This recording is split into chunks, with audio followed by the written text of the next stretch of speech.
Hello everyone, मैं गौरव परिमल आप सभी का स्वागत करता हूं हमारे यूट्यूब चैनल में। तो आज की इस वीडियो में हम छात्रावास अधीक्षक में विगत वर्षों में अब तक जितने भी बार छात्रावास अधीक्षक की परीक्षा छत्तीसगढ़ में आयोजित हुई है उसकी गणित के क्वेश्चन का हल देखने वाले हैं। तो स्टार्ट करते हैं हम 2014 में गणित के किस प्रकार के प्रश्न आए थे उनके सॉल्यूशन के साथ। पहला क्वेश्चन है एलसीएम एंड एचसीएफ से। क्या है? दो अंकों का योग 144 है तथा उनका लघुत्तम समापवर्तक 420 है, तो छोटा अंक क्या होगा? देखिए, सबसे पहले हम काम करते हैं। एलसीएम कितना दिया गया है? 420 ये है। योग कितना दिया गया है? 144 ये। हम संख्याएं मान लेते हैं। संख्याएं मान लेते हैं हम क्या? एपी और एक्यू। अगर एपी और एक्यू दो संख्याएं हैं तो एपी क्यू इनका एलसीएम हो जाएगा कि नहीं? बिल्कुल होगा। जो कितना दिया गया है? 420 दिया गया है। अब दो संख्याएं एपी और एक्यू है तो एपी प्लस एक्यू ये कितना क्वेश्चन गिवन है? तो 144 गिवन है। अब हमारे पास दो इक्वेशन है, इक्वेशन 1 और इक्वेशन 2। इन दोनों को सॉल्व करके हमें एपी एक्यू का मान निकालना है और जो छोटा अंक होगा वही हमारा आंसर होगा। चलिए देखते हैं। तो मैं क्या करता हूँ, इक्वेशन 1 अपॉन इक्वेशन 2 कर देता हूँ। ठीक है, तो AP plus AQ divide by APQ ये हो जाएगा 144/420। अब देखिए AP प्लस AQ से मैं A को कॉमन निकाल लेता हूँ तो A और A आपस में कट जाएगा, तो ये हमारे पास P plus Q upon PQ equal to 144 और 420। अच्छा, 144 और 420 को हम थोड़ा सिंप्लीफाई कर लेते हैं। क्या कैसे कटेगा? 12 तिया 36 6, हाँ 12 से कट जाएगा। 12 गुणित 12 144 और 12 तिया 36 6 12 पंचे 60 12/35। अब यहाँ लगाना है थोड़ा दिमाग। देखिए, दो संख्याओं का योग 12 हो और उन्हीं दो संख्याओं का गुणनफल 35 हो, ऐसी कोई संख्याएं हैं क्या? तो बिल्कुल है। कैसे? 5 सत्ते 35 और 5 और 7 12। बिल्कुल है। 5 और 7 12, 5 और 7 35। मतलब हम P और Q को 5 और 7 एज्यूम कर सकते हैं, बिल्कुल मान सकते हैं, बिल्कुल सेटिस्फाई कर रहा है। तो P और Q अगर 5 और 7 है तो AP और AQ क्या हो जाएगा? 12 गुणित 5 और 12 गुणित 7। अच्छा, अब ये बात आई कि 12 कहाँ से आ गया? 12 आखिर आया कहाँ से? मैंने कैसे डायरेक्टली 12 लिख दिया? देखिए, अगर मैं 7 और 5 12/7 पंचे 35 को लिखा हूँ और मैंने देखा हूँ कि एक संख्या जो दोनों को ही डिवाइड कर रही थी वो क्या थी? 12 थी। मैंने 12 से काटा था, 12 12 में 144 और मैंने 12 से 420 से काटा था। तो इसका मतलब ये हुआ कि जो मैंने A और A को काटा हूँ यहाँ से अंश और हर में से, ये क्या है? 12 है। तो यहाँ 12 और 12 A बराबर 12 मैंने बस मान रख दिया है। 12 पंचे 60 और 12 सत्ते 84। छोटा अंक क्या है? 60। तो आपका यहां पर आंसर क्या जाएगा? 60। ये लो, ऑप्शन नंबर A इस क्वेश्चन का करेक्ट आंसर हो जाएगा। इस प्रकार से आपको ये क्वेश्चन सॉल्व करना था। चलिए अगला क्वेश्चन देखते हैं क्या है। निम्नलिखित समांतर चतुर्भुज में ABCD हमको डायग्राम दिया गया है कुछ इस प्रकार से। ये समांतर चतुर्भुज है, इसमें ABCD और यहाँ पर M दिया गया है और ये इस प्रकार से डायग्राम। ठीक है ना? x बराबर AMB का क्षेत्रफल, मतलब कि ये वाला क्षेत्रफल AMB का क्षेत्रफल x है और y का है समांतर चतुर्भुज पूरे का क्षेत्रफल। तो हमें बताना है कि x अनुपात y का अनुपात क्या होगा, ये हमें बताना है। देखेंगे ध्यान से, अगर क्षेत्रफल का अनुपात बोला है हमसे तो क्षेत्रफल इस त्रिभुज का क्षेत्रफल क्या होगा? सबसे पहली बात तो ये है। तो त्रिभुज का क्षेत्रफल क्या होगा? होता क्या है? 1/2 आधार गुणित ऊंचाई, ये होता है। ठीक है, ये त्रिभुज के क्षेत्रफल की बात किया मैंने। अगर मैं चतुर्भुज के क्षेत्रफल की बात करता हूं तो क्या होगा? इसका होता है आपका आधार गुणित ऊंचाई। ये तो मैंने मात्र फॉर्मूला लिखा, लेकिन इस क्वेश्चन को ध्यान से देखें तो आधार दोनों ही केस में AB होने वाला है। ठीक है, आधार दोनों ही केस में AB होने वाला है और त्रिभुज वाले केस में तो ऊंचाई तो ये M है, यहाँ मैं मान लेता हूँ P। त्रिभुज वाले केस में MP ऊंचाई है। ठीक है, और समांतर चतुर्भुज वाले केस में भी हम MP को ऊंचाई मान सकते हैं। क्यों? क्योंकि देखिए यहाँ से अगर मैं एक रेखा खींचूँ, बिल्कुल लंब खींचूँ इस पर, और इसको मैं नाम दे देता हूँ O, तो ये DO और MP दोनों आपस में बराबर होगा कि नहीं। इसका मतलब यह हल निकला कि MP और OD दोनों आपस में बराबर है, इसका मतलब ऊंचाई आपस में बराबर है। तो दोनों का क्षेत्रफल कैसे निकलेगा? त्रिभुज का क्षेत्रफल हो या समांतर चतुर्भुज का क्षेत्रफल हो, दोनों का ही सूत्र इस प्रकार से 1/2 आधार गुणित ऊंचाई और इसका आधार गुणित ऊंचाई ये होता है। अब आधार तो दोनों में AB है, तो आधार में तो दोनों को मैं AB और यहाँ पर भी AB लिख सकता हूँ। पहले वाले केस में ऊंचाई MP या OD वो भी बराबर है, तो त्रिभुज के केस में MP लिखूँ और चतुर्भुज के केस में OD लिखूँ। दोनों का मतलब तो एक ही है, दोनों OD और MP आपस में बराबर है। तो इसका मतलब हुआ क्या, ये सीधे सीधे 1:2 हो गया। त्रिभुज और समांतर चतुर्भुज का क्षेत्रफल 1:2। ऑप्शन नंबर A इस क्वेश्चन का करेक्ट आंसर हो जाएगा। बहुत ही सिंपल सा क्वेश्चन था। चलिए इसके बाद आगे बढ़ते हैं। आगे क्या क्वेश्चन है? अच्छा क्वेश्चन पेपर था और इस बार भी पेपर का लेवल मेरे ख्याल से इस बार का जो पेपर आएगा, प्रीवियस ईयर जो क्वेश्चन आए थे उससे थोड़ा सा ऊपर ही आएगा। अगला क्वेश्चन, यदि निम्नलिखित चित्र में AB बराबर AC तथा ABC बराबर 50 है, AM BC पर लंब हो तो MAB ज्ञात कीजिए। देखिए ये है ABC और ये क्या है MAB, हमें ज्ञात करना है। ये वाला एंगल MAB मतलब ये वाला एंगल हमें ज्ञात करना है, ठीक है। लंब है मतलब ये 90 है और ABC बराबर 50 है। हम इस क्वेश्चन को 2 तरीके सॉल्व कर सकते हैं। अच्छा, ऐसा ही ये क्वेश्चन मैंने कुछ दिनों पहले मोस्ट एक्सपेक्टेड में मैंने बताया था, त्रिभुज पर आधारित ज्यामिति के प्रश्न, ट्रायंगल बेस्ड ज्योमेट्री क्वेश्चंस, उस पर मैंने सेम ऐसा ही प्रश्न लिया था। 2 प्रकार से क्वेश्चन कैसे सॉल्व होता है ध्यान से देखिए। अच्छा, एक और चीज़ जानकारी दी गई है, AB बराबर AC है।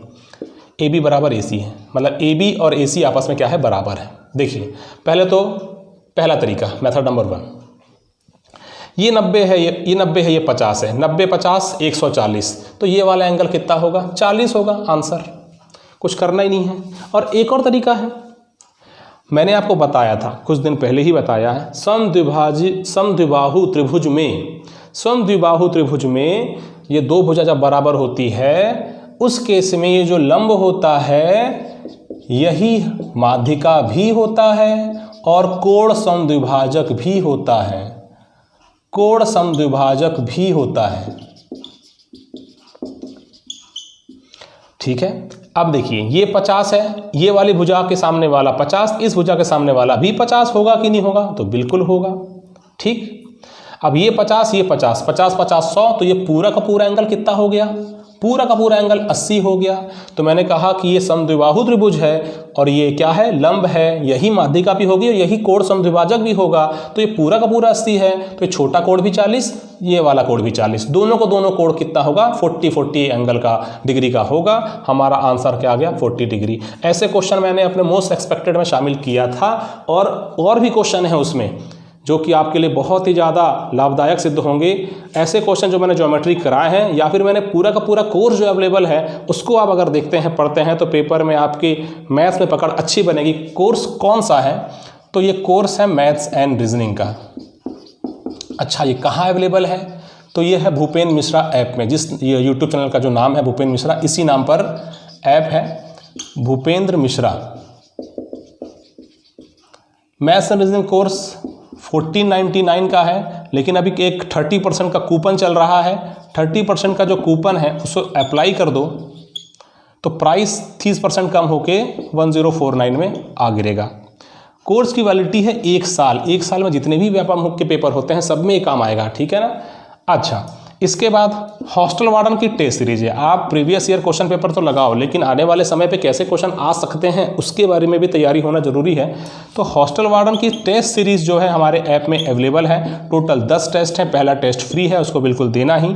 299 प्राइस है। कूपन कोड लगा देना, जो भी अभी लगा होगा 30% कम हो जाएगा, 209 के आसपास ये हो जाता है, ठीक है। इसके बाद आप अगर मैथ्स की तैयारी अच्छी करना चाहते हैं कि मैथ्स के अच्छे क्वेश्चन का संग्रह मिल जाए, तो टॉपिक वाइज टेस्ट सीरीज है। मैथ्स के इंडिविजुअल टॉपिक से, एक एक टॉपिक से 30-30 क्वेश्चन है, वैरायटी ऑफ क्वेश्चन मिलेगा उसमें आपको।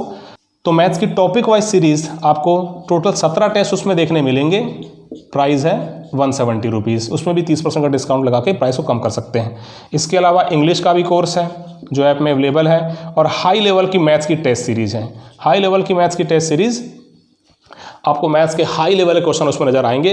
उसका प्राइस केवल 99 है। इसमें भी 30% कम हो जाएगा। कूपन कोड जो लगा हुआ है अभी, इसको देखिएगा, 30% प्राइस कम हो जाएगा। कोई भी समस्या आती है कोर्स परचेस करने के रिगार्डिंग, या ऐसा लगता है कि ये 1049 भी अफोर्डेबल नहीं है, उससे भी कम करना है, तो बात कर सकते हैं 9329383645 इस नंबर पर। ठीक है, चलिए आगे बढ़ते हैं।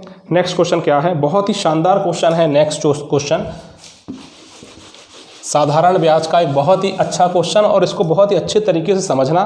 देखिए बहुत ही कम समय में कैसे सॉल्व होता है। अगर कैलकुलेटिव बनाएंगे तो बन सकता है, लेकिन हमको कैलकुलेटिव नहीं बनाना है, हमको थोड़ा सा कम समय में क्वेश्चन सॉल्व हुआ। देखिए इस बार 2 घंटे पेपर के लिए, तो तैयारी भी उस प्रकार से करना है कि कम समय में अच्छा बनाओ और ज़्यादा बनाओ।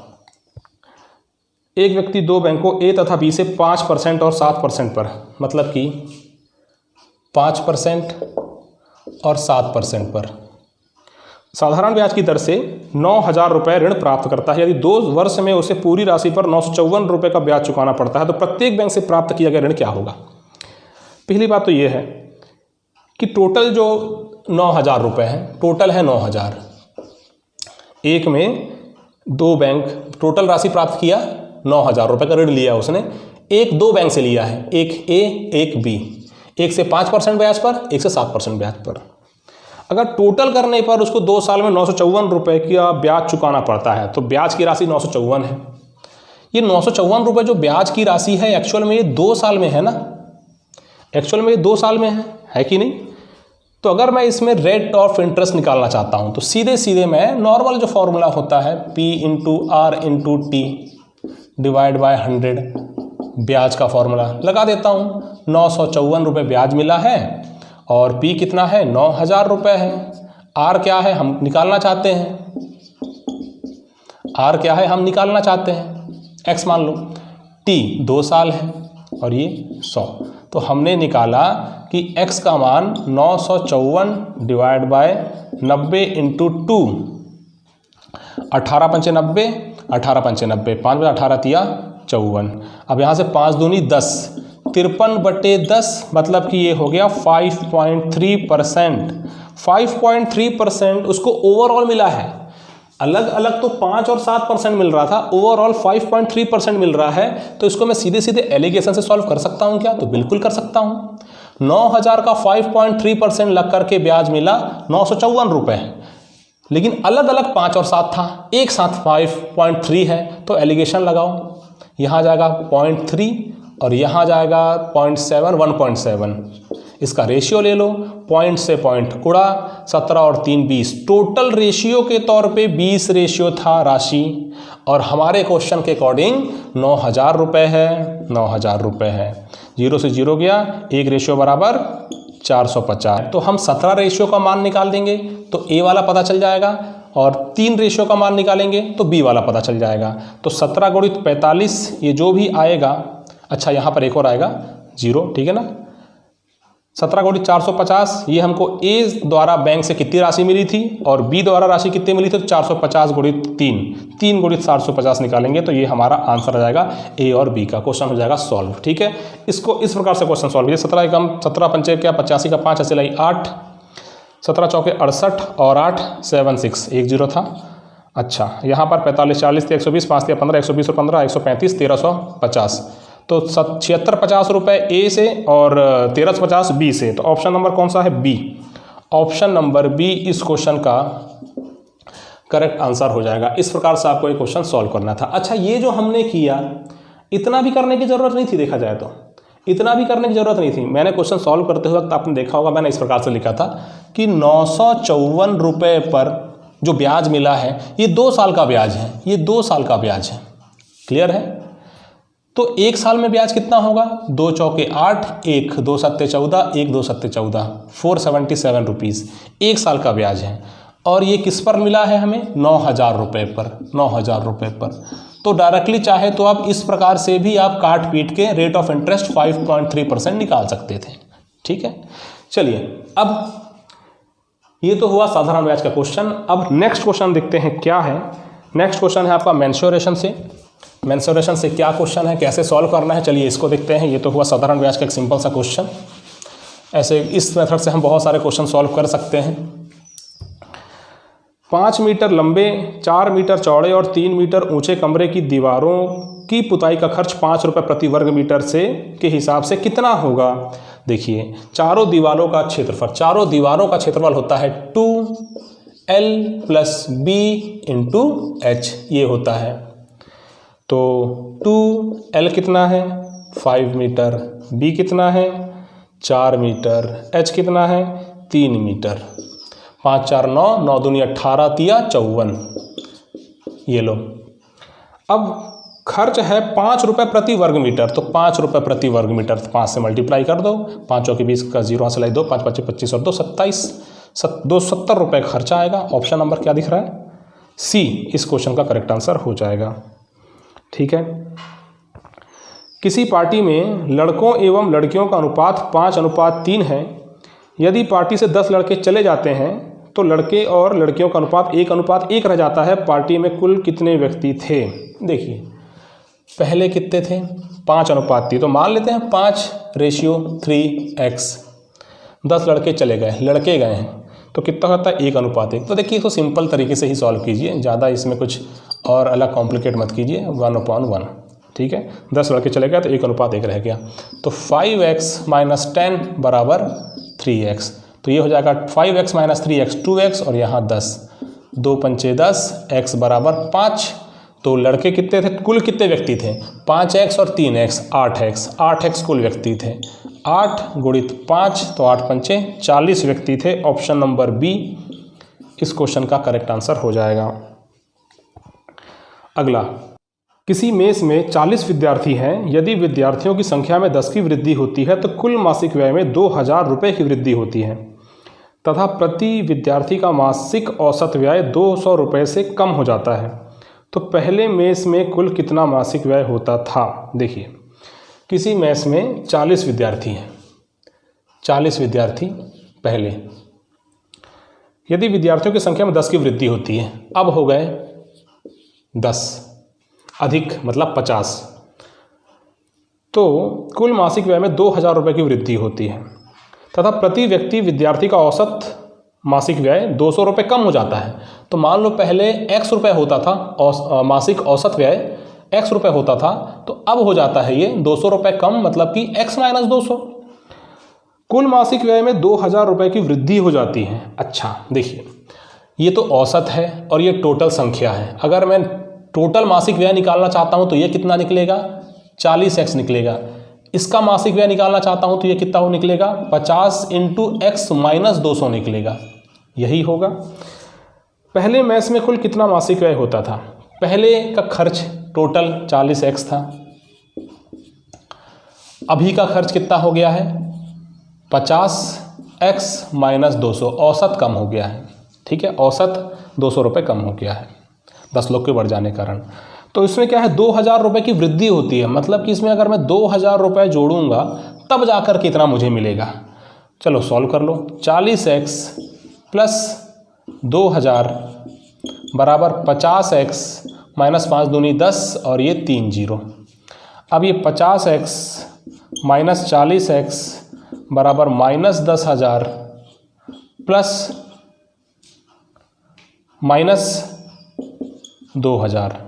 ठीक है, माइनस उधर जा गया और ये 50x इधर आएगा, तो ये माइनस ये प्लस, मतलब कि -10x = -12,000। ये माइनस माइनस कैंसिल, x बराबर क्या होगा 0 से 0 कैंसिल, 1200। तो पहले खर्च होता था 1200, मतलब पहले औसत जो खर्च था वो 1200 औसत था। अब टोटल निकालेंगे तो इन दोनों को आपस में मल्टीप्लाई करना पड़ेगा। तो ये हो जाएगा 40 × 1200, मतलब कि हो जाएगा 1200 के 48, ये 48,000 पहले खर्चा होता था। ठीक है ना, आंसर चेक भी कर सकते हैं हम। अब कितना खर्चा हो रहा है देखिए, अब 1200 से 200 रुपये हमने कम कर दिया। 1200 से 200 रुपये हमने कम कर दिया, तो अब तो 1000 रुपये औसत खर्चा हो रहा है। तो 50 लोग हो गए ना अभी, तो 50 और 1000 मतलब 50,000 रुपये अभी खर्चा हो रहा है। तो ये 48,000 से 2,000 ज़्यादा है, इसमें जोड़ेंगे तो 50,000 आएगा। ठीक है ना, ये हुआ एक बहुत ही शानदार क्वेश्चन। अब चलिए अगला क्वेश्चन हम देखते हैं क्या है। एक कार का पहिया जिसकी त्रिज्या 1 फुट है, 7 चक्कर में कितनी दूरी तय करेगा। एक चक्कर लगाना मतलब कि 2πr, मतलब कि ऐसे क्वेश्चन को अगर सॉल्व करना है जहाँ चक्कर वाली बात आए, पहिए वाली बात आए, कितने चक्कर लगाएगा, ये सब इसमें आपको परिधि से मतलब होता है। तो परिधि होती है एक चक्कर लगाना, उसी को हम परिधि बोलते हैं। केवल एक चक्कर लगाना मतलब कि 2πr, ये एक चक्कर। ठीक है, 7 चक्कर लगाना है तो इसको 7 × 2πr करना पड़ेगा मुझे। अच्छा, त्रिज्या 1 फुट है, त्रिज्या का मान रख दो 1 फुट, और ये तो पाई का मान 22/7, त्रिज्या 1 फुट, 7 से 7 गया, 22 दूनी 44, तो ये 44 आएगा आपका, 44 फीट आपका आंसर आएगा ऑप्शन नंबर सी। इसके बाद उपरोक्त खींचा गया चित्र क्या है। आपको चित्र नज़र आ रहा होगा, देखिए जहाँ पर AB ये जो चित्र है, आप अगर देखें ध्यान से तो यहाँ कोई भी दो भुजा आपस में पैरेलल तो नज़र नहीं आ रही है। पैरेलल होता तो समलंब चतुर्भुज होता। अगर AB और CD, देखिए अगर AB और CD पैरेलल है तो ये समलंब चतुर्भुज हो जाएगा। ठीक है, चित्र अगर ध्यान से देखते हैं, अगर आपको ऐसा लगता है चित्र देख करके कि AB और CD आपस में पैरेलल नज़र आ रहे हैं, तब ये समलंब चतुर्भुज है। और अगर मान लो पैरेलल नहीं है तो ये केवल और केवल एक चतुर्भुज बस होगा, ऑप्शन सी। ठीक है, अब ये चित्र को देख करके अगर आपको लगता है कि ये ऊपर नीचे AB और CD अगर पैरेलल है तब ये समलंब चतुर्भुज होगा, और अगर पैरेलल नहीं है तो केवल ये चतुर्भुज बस होगा। ठीक है, दोनों हो सकते हैं। अब ये डिपेंड करता है कि ये क्वेश्चन में ये पैरेलल है कि नहीं, क्योंकि देखने से एक नज़र में देखने पर तो पैरेलल नहीं लग रहा, लेकिन अगर पैरेलल इसको लिया गया है तो समलंब चतुर्भुज है। ठीक है, आगे नेक्स्ट जो क्वेश्चन है ये आपका परसेंटेज का सिंपल सा कैलकुलेशन वाला है। 0.03 का 5%, 0.05 को कितना परसेंट होगा, इसका 5%, इसका 5%, 0.05 का कितना परसेंट होगा, मतलब 0.05 का कितना परसेंट होगा। देखिए पहले तो 100 से 100 गया, अब ये पॉइंट हटाऊंगा तो यहाँ डबल 0 लगेगा, और ये गया, इधर से पॉइंट हटाऊंगा तो भी डबल 0 लगेगा, फिर से 100 से 100 गया, 5 से 5 गया, x बराबर 3, ये लो। ठीक है, चलिए अब देखते हैं बाकी के बचे हुए प्रश्न क्या है। पेट्रोल की कीमत में 25% की वृद्धि होती है तो उपभोग में कितने प्रतिशत की कमी लाई जाए कि कुल व्यय पहले जैसा रहे। जैसा कि मैंने आपको परसेंटेज क्लास में बताया था, क्या होता है, हम जानते हैं प्राइस होता है, ठीक है, कंजप्शन होता है और एक्सपेंडिचर होता है। ठीक है, क्या होता है, 25% की वृद्धि होती है, किसमें, कीमत पे, मतलब कि प्राइस में 25% की वृद्धि हो गई। तो 25% की फ्रैक्शन वैल्यू क्या बताया मैंने, 1/4, मतलब कि पहले प्राइस क्या था, 4 था, 1 बढ़ गया तो 4 से बढ़कर कितना हो गया, तो 5 हो गया। 1 बढ़ा है 4 पे तो कितना हो जाएगा, 5 हो जाएगा। क्लियर है। तो उपभोग में कितने प्रतिशत की कमी की जाए, कुल व्यय पहले जैसा रहे। जो कुल व्यय है, जो एक्सपेंडिचर है, ये अपरिवर्तित है, इसमें कोई प्रकार का कोई चेंजेस नहीं है। जब भी ऐसा कुछ आपको देखने मिल जाए तो मैंने क्या बताया था क्लास में कि इसको सिर्फ और सिर्फ आपको उल्टा कर देना है। तो 5 था अब 4 हो गया, कंजम्पशन पहले 5 रेशियो था अब 4 रेशियो हो गया। कितना कम हो गया, 5 से 4 कितना कम हो गया, तो 1 कम हो गया। 5 से 4 हो गया मतलब 1 कम हो गया। किसके रिस्पेक्ट में, हमेशा ऑलवेज प्रीवियस वैल्यू के रिस्पेक्ट में। ये लो परसेंटेज में काउंट करना था, हो गया 20% हमारा आंसर। बताओ इस क्वेश्चन में क्या था, क्या बहुत टाइम टेकिंग क्वेश्चन था क्या, या ऐसा क्वेश्चन था जिसमें हम समय लगाए, बिल्कुल भी नहीं। इस प्रकार से ट्रिक्स लगा के आप क्वेश्चन सॉल्व करेंगे तो कम से कम समय में आप क्वेश्चन सॉल्व कर सकते हैं। तो इसका जो आंसर है वो ऑप्शन नंबर ए है, 20%। क्लियर है। चलिए अब आगे देखते हैं नेक्स्ट क्वेश्चन क्या है। नेक्स्ट क्वेश्चन है आपका, यदि एक व्यक्ति 285 किलोमीटर ट्रेन तथा बस से 6 घंटे में सफ़र तय करता है यदि वह पहले बस से 40 किलोमीटर प्रति घंटे की रफ्तार से तथा ट्रेन में 85 किलोमीटर प्रति घंटे की रफ्तार से पूरी दूरी तय करता है तो वह ट्रेन से कितनी दूरी तय करता है, ये आपको बताना है। ठीक है, अब सॉल्यूशन करने के बहुत तरीके हैं, लेकिन मैंने आपसे जैसा भी कहा कम से कम समय में सॉल्व कैसे करें। देखिए, टोटल 285 किलोमीटर है। ठीक है, टोटल कितना है हमारे पास, 285 किलोमीटर, ये टोटल।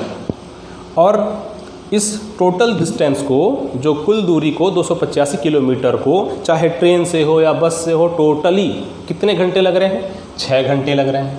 लग रहे हैं कि नहीं, बिल्कुल। इसका मतलब कुल यात्रा में चाल कितनी है, टोटल मैं बोल रहा हूँ, तो चाल हम कैसे निकाल सकते हैं, चाल बराबर होता है दूरी बटे समय। अब मैं यहाँ समझा रहा हूँ करके इस प्रकार से फॉर्मूला लिख रहा हूँ, वरना आप वहाँ एग्जामिनेशन हॉल में रफ शेप में फॉर्मूला थोड़ी लिखेंगे। तो 285 बटे 6 मतलब कितना हो गया, तो 6 चौके 24, 4 6 7 42, 3 6 5 30, 47.5। हाँ, कैलकुलेशन फास्ट रखना है, कैलकुलेशन फास्ट रखना है, बिल्कुल वहाँ पर 2 दूनी 4 धन 2 ऐसा नहीं करना है, ठीक है ना। अब ये 47.5 किलोमीटर पर आवर, ये टोटल आपकी चाल है। ठीक है, अब लेकिन यहाँ पर क्या है ट्विस्ट, कि वह बस से 40 किलोमीटर प्रति घंटे की रफ्तार से जाता है, तो बस से जाता है 40 किलोमीटर प्रति घंटे की रफ्तार से। अब ये सब एक एक चीज़ लिख रहा हूँ, बस ट्रेन, ये समझाने के लिए है, वरना फटाफट सॉल्व करता तो ये सब भी नहीं लिखता, ये भी नहीं लिखता, फटाफट सॉल्व करते। वहाँ पे हम कुछ चीज़ें, ये बस ट्रेन वगैरह लिखता नहीं मैं। पेपर में आप सॉल्व करेंगे तो सीधे दिमाग लगाएंगे, ये सब लिखने की कोई ज़रूरत नहीं। हाँ, पहले बस से 40 किलोमीटर प्रति घंटे की रफ्तार से, तो ट्रेन से 85, ट्रेन से कितनी स्पीड है, 85 किलोमीटर पर आवर की स्पीड है। बस से 40 किलोमीटर पर आवर की स्पीड है, ट्रेन से 85 किलोमीटर पर आवर की स्पीड है, और टोटल क्या लग रहा है, 47.5। कभी भी ऐसा होता है तो एलिगेशन जिंदाबाद। ठीक है, 40 और 47.5 कितने का अंतर हुआ, 7.5 का। 85 और 47.5 कैसे करेंगे, देखो 50 में 85 कितने का अंतर हुआ, 35 का अंतर हुआ। 50 में 85 कितने का अंतर हुआ, 35 का। और यहाँ पर 2.5 कम था, तो 35 में 2.5 जोड़ दूंगा, 35 में 2.5 जोड़ दूंगा तो 37.5। अब ये जो रेशियो निकल करके आता है, अभी मैंने कुछ दिन पहले क्लास लिया था, उसमें भी बताया था, ये हमेशा निकलता है टाइम का रेशियो। ठीक है, काटो इसको, पॉइंट से पहले पॉइंट कोड़ाओ, 25 तिया 75, ठीक है, 25 से कम 25, 12 बजा 25 5 125, 3 कम 3, 3 5 15, 5:1। तो ये 5:1 जो हमारा क्या है, समय का रेशियो है। टोटल समय लग कितना रहा था, तो 6 घंटे लग रहा था। टोटल समय कितना लग रहा था, 6 घंटे लग रहा था। रेशियो में कितना लग रहा है टोटल, तो 5 और 1 6। टोटल रेशियो में बताओ कितना लग रहा है, 5 और 1 6। टोटल करेंगे इसको तो 6 रेशियो बराबर यहाँ पर 6 घंटे के बराबर हुआ। इसका मतलब 1 रेशियो यहाँ पर 1 घंटे के बराबर हुआ। हमको बताना क्या था, ट्रेन से कितनी दूरी तय करता है, तो 1 रेशियो बराबर 1 घंटे। इसका मतलब एक्चुअल में 1 रेशियो बराबर 1 ही घंटे है, तो यहाँ पर इस वाले में 1 घंटे, 1 रेशियो बराबर 1 घंटे तो 1 ही घंटे आएगा। 5 रेशियो बराबर 5 घंटे आएगा। हमको बताना है ट्रेन का बताना है, ट्रेन की स्पीड कितनी है, 85 किलोमीटर पर आवर। 1 घंटे में कितना तय करेगी, 85 किलोमीटर पर आवर की चलती हुई ट्रेन 1 घंटे में कितना रास्ता तय करेगी। सिंपल सा पता चल रहा है, 85 किलोमीटर पर आवर मतलब 1 घंटे में 85 किलोमीटर, तो यही 85 किलोमीटर तो आपका आंसर है। ठीक है, पर आवर था तो वहाँ पर आवर का मतलब होता क्या है, 1 घंटे में कितने किलोमीटर, उसी को बोलते हैं किलोमीटर पर आवर। तो यहाँ 85 किलोमीटर। अगर मान लो ऐसा होता कि 2 आवर होता, 3 आवर होता, तो क्या निकालता मैं, हम जानते हैं चाल बराबर दूरी बटे समय। हमें क्या निकालना था, दूरी निकालना था, 4 गुणित समय का गुणा कर देता। अब यहाँ 85 में अगर मैं 1 घंटे गुणा करूँगा तो 85 ही तो आएगा, लेकिन इतना कौन करे। ठीक है, चलिए, तो ये तो हुआ आपका सॉल्यूशन क्वेश्चन नंबर 2 का, जो आज की क्लास का। इस प्रकार से स्पीड टाइम डिस्टेंस का बहुत ही बेहतरीन सवाल है, जहाँ एलिगेशन भी लगता है और थोड़ा सा दिमाग। ठीक है, चलिए नेक्स्ट देखते हैं क्या क्वेश्चन है नेक्स्ट। एक बढ़ई को एक स्टूल 67.50 रुपये में बेचने पर 10% की हानि होती है। प्रॉफिट एंड लॉस का बहुत ही बढ़िया क्वेश्चन। अब लॉस हो रहा है 10% का, तो इसकी फ्रैक्शन वैल्यू 1/10 होगा। लॉस होता है हमेशा, ये CP 1 रुपये का लॉस हो रहा है, मतलब 10 में ख़रीदा था, 1 का नुकसान खा गया, तो 9 में बेचा होगा कि नहीं। क्लियर है, 10 रुपये में ख़रीदा, 1 रुपये का नुकसान हो गया, तो 9 में बेचेगा ना। उसे 82.50 रुपये में बेचने पर कितना प्रतिशत का लाभ या हानि होगी। पहले तो आपको पता है 10 में ख़रीदा, 9 में बेचा। पहले कितना 6, हाँ, रेशियो में 10 में ख़रीदा था और रेशियो में 9 में बेच रहा है, तो 67.5 जो रुपये में बेचने पर, मतलब कि ये 9 रेशियो है ना, यही 67.5 रेशियो को बता रहा है, ठीक है ना। तो CP निकाल लेते हैं। 9 रेशियो बराबर 67.5, तो 1 रेशियो बराबर 67.5 डिवाइड बाई 9, 9 सत्ते 63, 4 बचा, 9 पंचे 45, 7.5। तो 1 रेशियो बराबर 7.5 रुपये, तो 10 रेशियो बराबर 10 गुणित 7.5, इसका मतलब क्या हुआ 75 रुपये। 75 रुपये था CP। अब हमको लाभ 82.50 रुपये में बेचने पर, खरीदा 75 रुपये में, बेच रहा है 82.50 रुपये में, कितने का फ़ायदा, तो 75 और 7, 7.5 रुपये का फ़ायदा हो रहा है। फ़ायदा हमेशा किस में होता है, तो CP में होता है, क्रय मूल्य में होता है। ये ले लो बस, 25 तिया 75, 25 चौके 100, ठीक है ना। इसको हटाओ यहाँ से, यहाँ 10 लगाओ। अब 75 दूनी 150, 150 दूनी कितना हो गया 300, और 300 नीचे 3 नज़र आ रहा है और 10 भी नज़र आ रहा है, तो 0 से 0 काटो, 3 को इससे काटो, 10, ठीक है। तो कितने प्रतिशत का लाभ या हानि होगी, तो लाभ तो होगा, और कितने प्रतिशत का लाभ होगा, तो 10% का लाभ होगा। ये लो भैया सॉल्यूशन प्रॉफिट एंड लॉस का बहुत ही शानदार क्वेश्चन का, ठीक है ना। चलिए नेक्स्ट, अब एज वाला क्वेश्चन आ गया। 2 व्यक्तियों की उम्र का अनुपात 5:7 है। 2 व्यक्तियों की उम्र का अनुपात 5:7 है। 18 साल पहले उनकी उम्र का अनुपात 8:13 था। उनकी उम्र का अनुपात 8:13 था। 18 साल पहले की बात है, ठीक है ना। उनकी वर्तमान उम्र क्या होगी, देखो एज वाले के लिए भी क्या है, 13 पंचे 65, 8 सत्ते 56, 65 में 56 माइनस करूँगा, ठीक है, तो कितना हो जाएगा 4 5 9। ये अब 13 × 18, 18 × 8 क्या हो जाएगा। इसको ऐसा करता हूँ, अगर 13 × 18 कर रहा हूँ और 18 × 8 कर रहा हूँ, तो सीधे सीधे मैं 18 कॉमन निकाल लेता हूँ, ठीक है। 13 माइनस 8 हो जाएगा, 13 में से 8 गया, कितना हो गया, तो ये हो गया 5, और 18 पंचे कितना हो जाएगा, तो 90। 9 रेशियो बराबर कितना हो गया 90, तो 1 रेशियो बराबर क्या हो जाएगा 10 वर्ष। वर्तमान उम्र कितनी हो जाएगी, 1 रेशियो बराबर 10 वर्ष है, तो 5 रेशियो बराबर 50 वर्ष, 7 रेशियो बराबर 70 वर्ष। 50 और 70 वर्ष हमारा ऑप्शन नंबर डी। ये लो भैया आंसर एज का ऐसा क्वेश्चन, ठीक है। चलिए नेक्स्ट क्वेश्चन जो है क्या है देखते हैं। क्वेश्चन है, यदि किसी घन की प्रत्येक भुजा में 50% की वृद्धि हो तो उसके सतह के क्षेत्रफल में कितनी वृद्धि होगी। अब देखो घन जो है उसकी प्रत्येक भुजा में 50% की वृद्धि हो रही है। 50% की वृद्धि कहने का मतलब इसकी फ्रैक्शन वैल्यू 1/2, पहले 2 थी अब 3 हो गई, 1 बढ़कर के 3 हो गई। तो सतह का क्षेत्रफल, तो घन की सतह तो वर्गाकार ही होती है और वर्ग का क्षेत्रफल a² होता है, और a² होता है तो यहाँ सक्सेसिव लगा सकते हैं कि पहले एक सतह में अगर देखा जाए वर्ग का क्षेत्रफल क्या होता है a², a × a, पहले 2 था अब 3 हो गया, तो यहाँ पर 2 रो बनाना पड़ेगा मुझे, 2 से 3 फिर 2 से 3, बस पहले तो सतह का क्षेत्रफल 4 था, अब 3 तिया 9 हो गया, कितना बढ़ गया 5 बढ़ गया, किसके रिस्पेक्ट में, प्रीवियस वैल्यू हमेशा निकाल लो। 100 25 25 पंचे 125% की, 4 से 9 हो रहा था मतलब कि वृद्धि। ये लो ऑप्शन नंबर बी, ठीक है। कितने % की वृद्धि होगी, पहले से क्वेश्चन लिखा है वृद्धि होगी मतलब कि 125, ऑप्शन नंबर बी इसका करेक्ट आंसर हो जाएगा। अगला क्वेश्चन है, एक घनाकार बर्तन की साइड की लंबाई 4 मीटर है तो उसमें अधिक से अधिक कितनी लंबाई का रॉड रख सकते हैं। अब घनाकार है और कभी भी ऐसा क्वेश्चन आता है घन में, तो कभी क्या होता है विकर्ण निकालना पड़ता है। अधिक से अधिक लंबाई वाला कोई भी क्वेश्चन आ गया, कमरे का घन का विकर्ण निकालेंगे। घन का विकर्ण कितना होता है a√3, तो यहाँ पर 4 मीटर लंबाई है तो यहाँ भुजा की लंबाई 4, 4√3 आपका आंसर आ जाएगा, ऑप्शन नंबर सी। तो कुछ भी नहीं था इस क्वेश्चन में, ठीक है। चलिए अगला, यदि किसी घनाभ की लंबाई एवं चौड़ाई में 20% की वृद्धि की जाए, सेम ऐसा ही क्वेश्चन है बिल्कुल।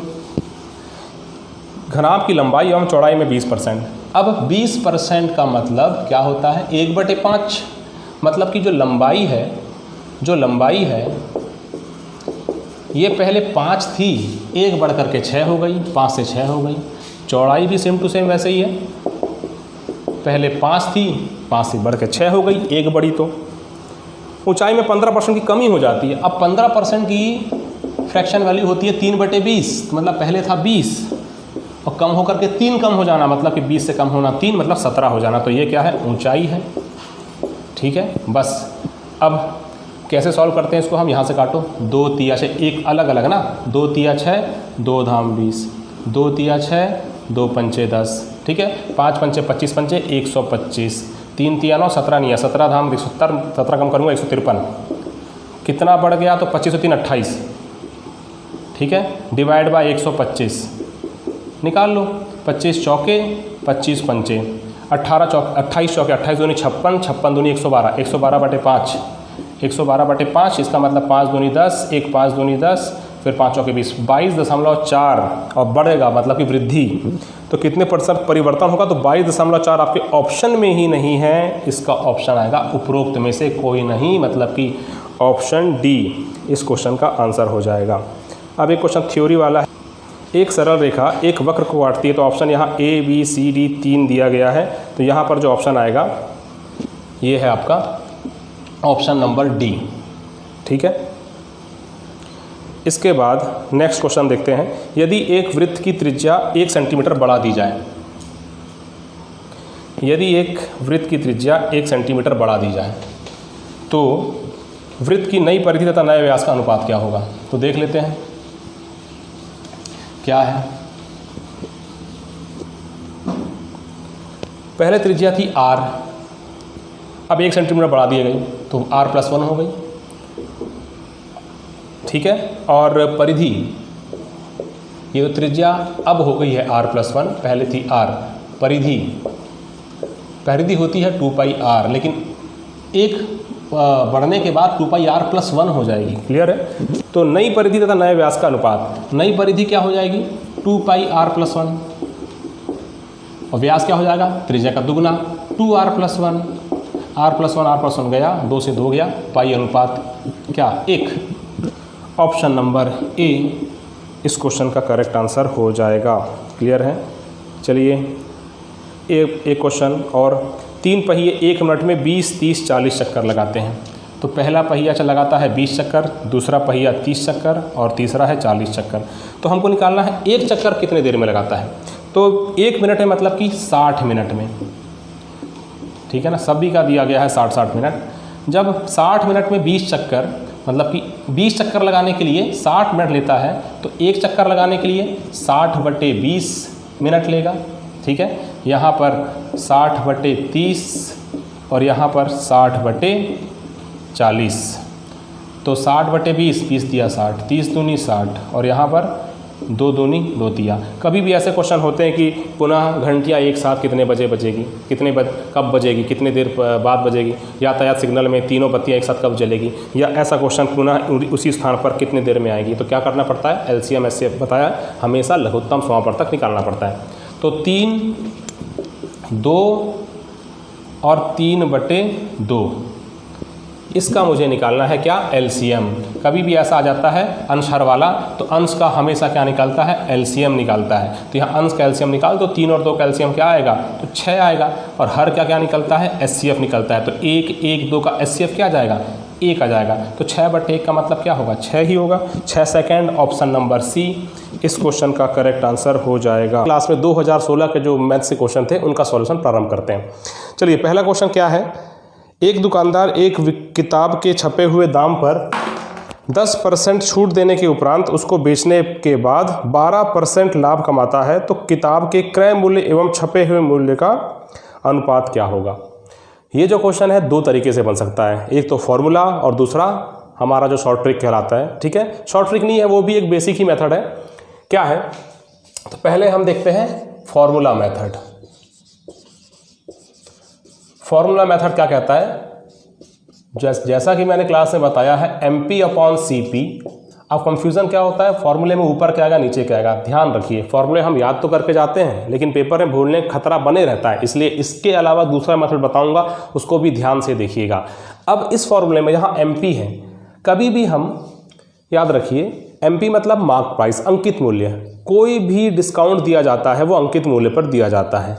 तो अब क्या करेंगे, एक ऐसा अंक है 100, इसको आधार मानो, इसी को हम मानते हैं कि ये हमारा अंकित मूल्य है, मान लेते हैं। फॉर्मूला बनाने के दृष्टिकोण से बात कर रहा हूँ, क्योंकि अगर एक लाइन में फॉर्मूला लिख दूंगा तो समझ में भी आ जाएगा, याद भी हो जाएगा, लेकिन कुछ दिनों के बाद भूल जाओगे। तो फॉर्मूला को याद करने के बाद कैसे समझना भी है उसको भी देखिए। मैं मान लेता हूँ कि MP 100 है, अंकित मूल्य 100 है, तो कितने में बेचना है मुझे, तो ज़रूर मैं कुछ ना कुछ डिस्काउंट करूँगा। तो वो डिस्काउंट करूँगा तो अंकित मूल्य में ही डिस्काउंट करूँगा। तो जो भी आया है 100 माइनस D, इसको इन्वर्सली प्रोपोर्शनल मतलब कि नीचे लिखना, 100 माइनस D। क्लियर है। उसी प्रकार कभी भी प्रॉफिट हो या लॉस हो, किस पर होता है, CP पर होता है। तो मैं यहाँ का मान लेता हूँ कि मान लो CP अगर 100 होता तो प्रॉफिट हो या लॉस हो किस पे होता है, CP पर। तो प्रॉफिट होगा तो प्लस P, और अगर लॉस होगा तो माइनस L मतलब माइनस लॉस। तो ये सब कहाँ लिखा जाएगा, इसके इन्वर्सली प्रोपोर्शनल मतलब कि ऊपर। इसमें क्या हो रहा है, 12% लाभ कमाता है, तो ये मैंने प्लस P कर दिया। तो ये सब जो मैंने टाइम लिया ये मैंने फॉर्मूले को एक्सप्लेन करने के लिए लिया, और ऐसा नहीं है कि कहीं से मैंने लेकर के स्टार्ट करके फॉर्मूला यहाँ पर डिराइव किया है। सिर्फ और सिर्फ याद करने के पॉइंट ऑफ व्यू से हम पेपर में सबसे ज़्यादा कंफ्यूज कब होते हैं, ऊपर क्या आएगा नीचे क्या आएगा। इसलिए मैंने एक टर्म यूज़ किया इन्वर्सली प्रोपोर्शनल का, याद रखना। डिस्काउंट रिलेटेड होता है मार्क प्राइस से, प्रॉफिट एंड लॉस कनेक्टेड होता है कॉस्ट प्राइस से। बस इस बात को दिमाग में ध्यान में रखना है। चलिए अब MP कितना है, अच्छा हमें निकालना है। 100 प्लस P कितने % का लाभ हो रहा था, 12% का। ये लो, डिस्काउंट MP में दिया जा रहा था कितने % का, 10% का डिस्काउंट दिया जा रहा था। इसका मतलब माइनस, डिस्काउंट देंगे तो हम कम करके ही देंगे पैसा, ठीक है ना। ये हो गया 10, ये हो गया 112, और ये हो गया 90। 2 से कट रहा है, 2 पंचे 10, 1 2 छक्के 12, और ये 45 दूनी। हमको क्वेश्चन में एक्चुअल में पूछा क्या था, MP से CP का रेशियो पूछा था कि CP से MP का। किताब के क्रय मूल्य एवं छपे हुए मूल्य मतलब कि CP to MP। तो उल्टा कर दो, 45 और रेशियो 56, ये आपका ऑप्शन नंबर A आंसर हो जाएगा। ये हुआ फॉर्मूला बेस्ड सॉल्यूशन, जिसमें फॉर्मूले में क्या ध्यान देने योग्य बातें थी वो मैंने आपको बताया। अब चलिए थोड़ा सा कॉन्सेप्ट देखते हैं। MP रेशियो मेथड जो मैं बहुत सारे क्वेश्चन में अप्लाई करता हूँ, उसको फिर से इस क्वेश्चन में भी अप्लाई करते हैं। क्या है, एक इसी क्वेश्चन को वापस, ठीक है। एक दुकानदार एक किताब के छपे हुए दाम पर 10% छूट देने के उपरांत 10% का छूट देता है, 10% का डिस्काउंट देता है।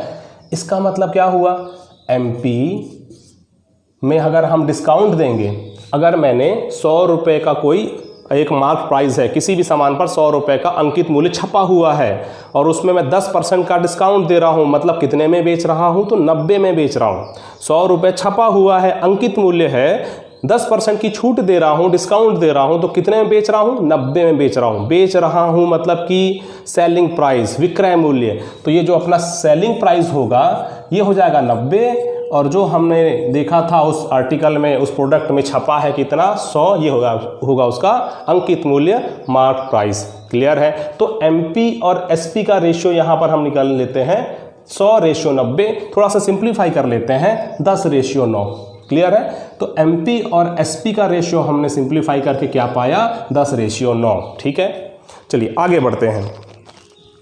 उसके बाद 12% का लाभ कमाता है। 12% का लाभ कमाता है, इसका मतलब क्या हुआ, देखो कभी भी लाभ होता है 12%। सबसे पहला तो मैंने परसेंटेज के अपने वीडियो में, सबसे पहला ही वीडियो था हमारे क्लासेस का, मैंने कहा जो फ्रैक्शन वैल्यू और परसेंटेज वैल्यू है उसको अच्छे से याद कर लेना।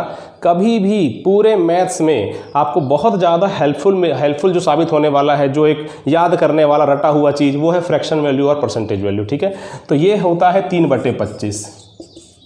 क्या है, कभी भी प्रॉफिट हो या लॉस हो किस पर होता है, आधार हमारा क्या है, CP पर होता है। इसमें क्या हो रहा है, प्रॉफिट हो रहा है। तो ये 3 रेशियो किसको बताता है, प्रॉफिट को। 25 में खरीदा 3 का फायदा हो गया, 25 में खरीदा 3 का फायदा हो गया। इसका मतलब कितने में बेचा होगा, तो 28 में बेचा होगा। कितने में बेचा होगा, 28 में। इसका मतलब मैं यहाँ पर एक और बनाता हूँ CP और SP का रेशियो, जहाँ पर हमारा SP कितना है 28 और CP कितना है, देखो 25। ये ठीक है ना। एक बार फिर से रिपीट कर रहा हूँ, पहले MP और SP का देखिए क्या है, 100 था मान लो, 10% का क्या दिया, छूट दिया, तो 90 में बेचा, सिंप्लीफाई कर लिया, 10:9 ये रेशियो है। ठीक है, उसके बाद एसपी और सीपी का रेशियो मुझे देखना था। एसपी और सीपी का मैंने रेशियो देखा, कितना निकला, कैसे निकला, 12% का फायदा हो रहा था। 12% कहने का मतलब 3/25, तो 25 में खरीदा, 3 का फायदा लिया, कितने में बेचा, 28 में बेचा, तो एसपी के नीचे 28, 25 में खरीदा था तो 25 का सीपी। क्लियर है। चलिए इसके बाद आगे देखिए, अभी एक बार समझने में टाइम लगता है, एक बार अगर आपने मेथड समझ गए तो कभी इसमें अगर आप फॉर्मूला भूल भी गए तो समस्या नहीं होगी। और मैंने बताया भी है कि फॉर्मूला अगर हम भूलें तो भी किस प्रकार से कनेक्ट कर सकते हैं, लेकिन अगर उसको भी भूल गए कि क्या कनेक्ट करना था, क्या बताया गया था क्लास में, तो ये मेथड तो है ना, इसमें तो कुछ याद करने वाला चीज़ नहीं है, बस कॉन्सेप्चुअल चीज़ है। अच्छा, दोनों ही केस में देखो, जैसे कि ये मार्कर पेन, ये 30 रुपये का मार्कर पेन, अगर इसमें मैंने 10% की छूट लिया होता तो 3 रुपये कम पड़ता। ठीक है, 27 में मैं खरीद के आता। अगर दुकानदार ने कितना भी % का फ़ायदा लिया हो, खरीदा तो मैंने 27 में ही है ना, खरीदा गया प्राइस दोनों ही केस में क्या है, सेम ही है, तो एसपी यहाँ क्या होना चाहिए, सेम होना चाहिए, लेकिन यहाँ क्या दिख रहा है, अलग अलग। दोनों को सेम कैसे कर सकता हूँ मैं, यहाँ पर 28 से मल्टीप्लाई करके, यहाँ पर 9 से मल्टीप्लाई करके। जो काम मैंने यहाँ किया है वही काम मुझे यहाँ करना पड़ेगा। रेशियो में खिलवाड़ नहीं कर सकते, रेशियो को छेड़खानी नहीं कर सकते, बराबर होना जरूरी है। यहाँ 9 से मल्टीप्लाई किया है तो यहाँ भी 9 से मल्टीप्लाई करना पड़ेगा। बस टेबल तैयार। हमको बताना क्या था, क्रय मूल्य और छपे हुए मूल्य का अनुपात, मतलब सीपी कितना है, 25 × 9, और अंकित मूल्य कितना है, 28 × 10। यही आपका आंसर है, लेकिन थोड़ा सिंप्लीफाई करने के बाद। तो सिंप्लीफाई कर लेते हैं, 5 × 5 = 25, 5 दूनी 10, 9 × 5 = 45, 28 दूनी 56। ये हो गया आंसर। देखिए कुछ लोगों को ये लग सकता है कि ये थोड़ा ज़्यादा लेंदी है, लेकिन अगर आपने इससे पहले मुझसे पढ़ चुका है तो ये आपको उतना ज़्यादा टफ या उतना ज़्यादा लेंदी कॉम्प्लिकेटेड नहीं लगेगा। मैक्सिमम लोग जाएंगे इसके साथ। तो मैंने आपको दोनों के दोनों तरीके बता दिया, आपको जो सही लगता है आप उसके साथ आगे बढ़ सकते हैं। क्वेश्चन क्या है, अगर हम परीक्षा में कोई भी क्वेश्चन देखें तो क्वेश्चन एक्चुअल में होता उतना टफ नहीं है। अगर हमारी तैयारी, हमारे मेथड अगर आउटडेटेड है, हम पहले से पुरानी मेथड को अप्लाई करते जा रहे हैं, तो हो सकता है कोई सिंपल सा क्वेश्चन भी हमें टफ लग जाए। एक संख्या x दूसरी संख्या y से 25% अधिक है। देखिए वही मेथड क्या है, एक संख्या x y से 25% अधिक है। 25% अधिक है, 25%, इसका मतलब 1/4। ठीक है, 25% का मतलब 1/4। अगर y है 4, अगर y है 4 तो उससे एक अधिक मतलब कितना, 5। अगर y लिया मैंने 4 तो x कितना हो जाएगा, उससे एक अधिक मतलब कि 5। अगर y 4 रेशियो है तो x 5 रेशियो है। तो बताना क्या है, y संख्या x से कितने प्रतिशत कम है। अब y जो है x से कितना % कम है, देखो कितना कम है रेशियो में, तो 1 कम है। किससे कंपेयर करना है, x से। क्या बोला है क्वेश्चन, ध्यान से पढ़िए, y संख्या x से कितने % कम है, x से मतलब इससे कितना % कम है, तो इसको आधार लेंगे, और जो भी आधार होता है क्या सिखाया गया, हमेशा हर में जाता है। क्या होता है ये 1/5, 20%। ये लो 20% इसका आंसर आ गया। ठीक है, अब हो सकता है इसके लिए भी कुछ फॉर्मूला लगता होगा, तो मैंने वही बताया, क्वेश्चन आपको वही मिलेगा। 2 स्टूडेंट पेपर दे रहे हैं, एक को लगेगा हो सकता है ये टफ क्वेश्चन है क्योंकि मेरा जो पढ़ा हुआ है आउटडेटेड मेथड है, और दूसरा स्टूडेंट को सॉल्व करके बहुत ही जल्दी आगे बढ़ेगा क्योंकि वो ऐसे क्वेश्चन को देख करके नए मेथड से बहुत ही जांचा हुआ परखा हुआ रहता है कि क्या होता है, कैसे बनाना है क्वेश्चन।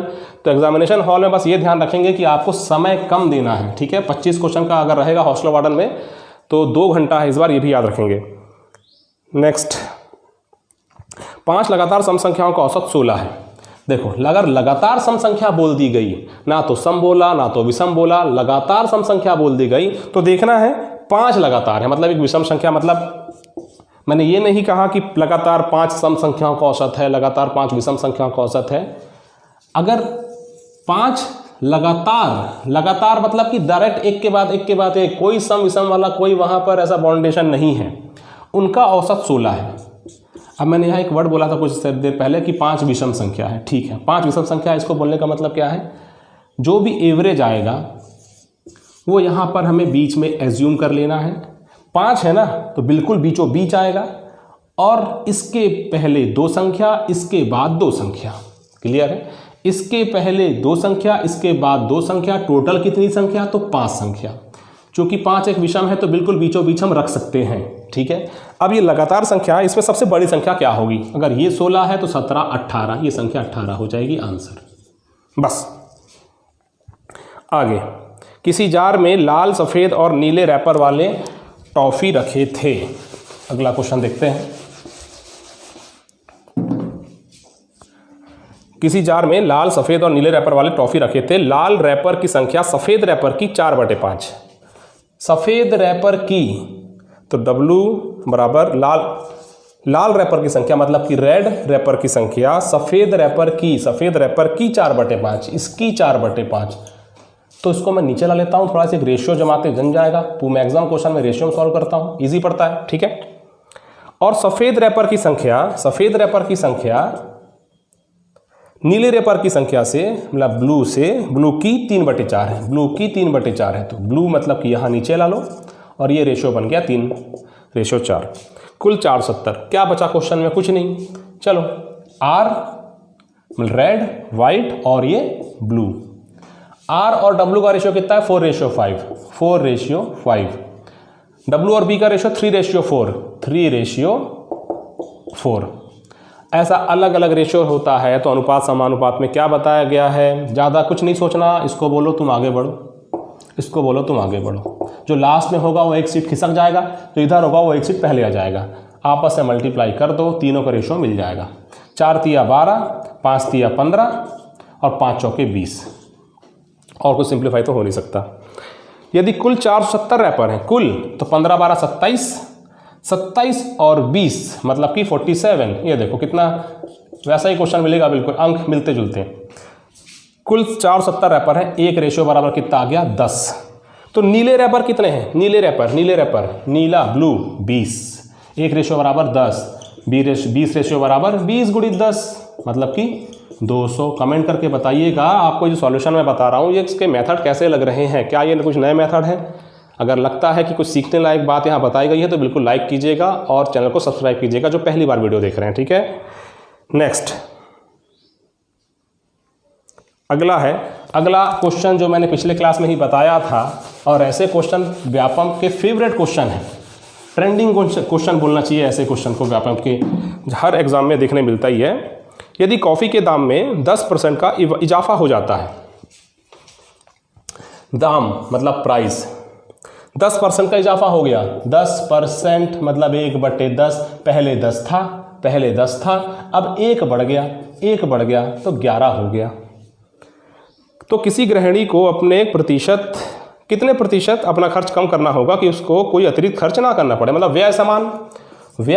इसका मतलब क्या? व्यय अगर समान है तो जो खपत है, कंजप्शन है, जस्ट इसका रिवर्स रेशियो हो जाता है। 10 11 से 10 हो गया तो कितना परसेंट कम हुआ? देखो 11 से 10 हो गया तो 1 कम हुआ, किसके में? Previous value. ये लो 100 निकाल लो, 11 या 99, 1। ठीक है, 9 सही 1/11, ऑप्शन नंबर ए इस क्वेश्चन का करेक्ट आंसर हो जाएगा। कितना सिंपल सा क्वेश्चन। देखो अब एक और क्वेश्चन जो है next, speed, time and distance का बहुत ही शानदार क्वेश्चन।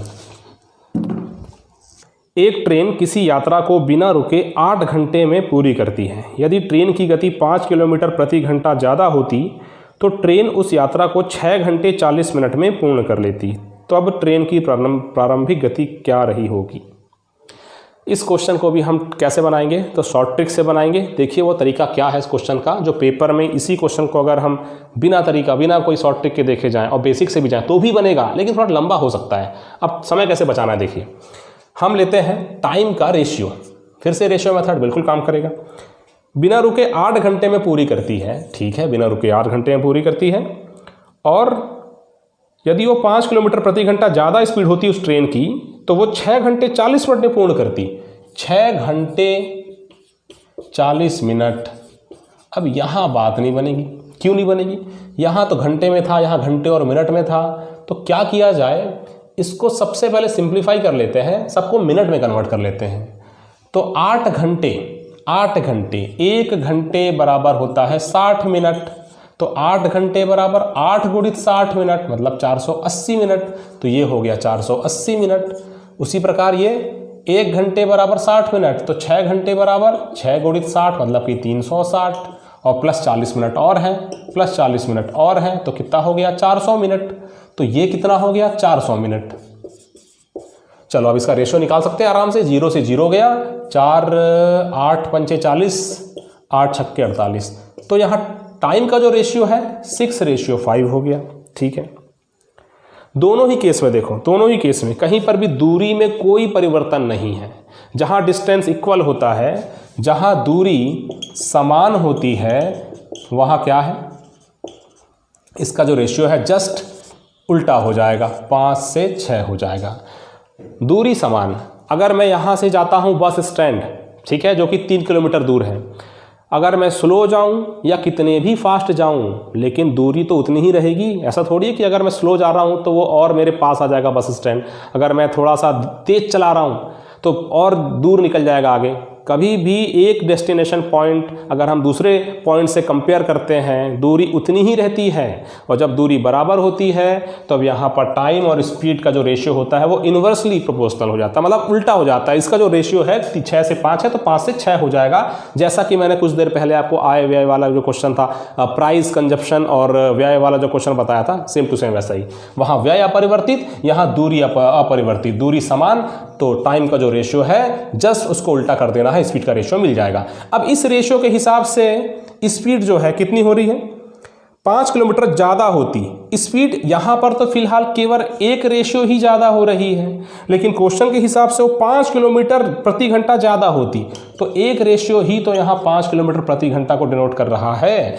अब एक रेशियो बराबर 5 किलोमीटर प्रति घंटा, तो पहले की गति, ये वाली जो गति है पहले की गति, ये वाली गति है बाद की गति, तो पहले की गति निकालना है तो 5 पंचे 25 किलोमीटर प्रति घंटा। आंसर चलो हो गया कंप्लीट।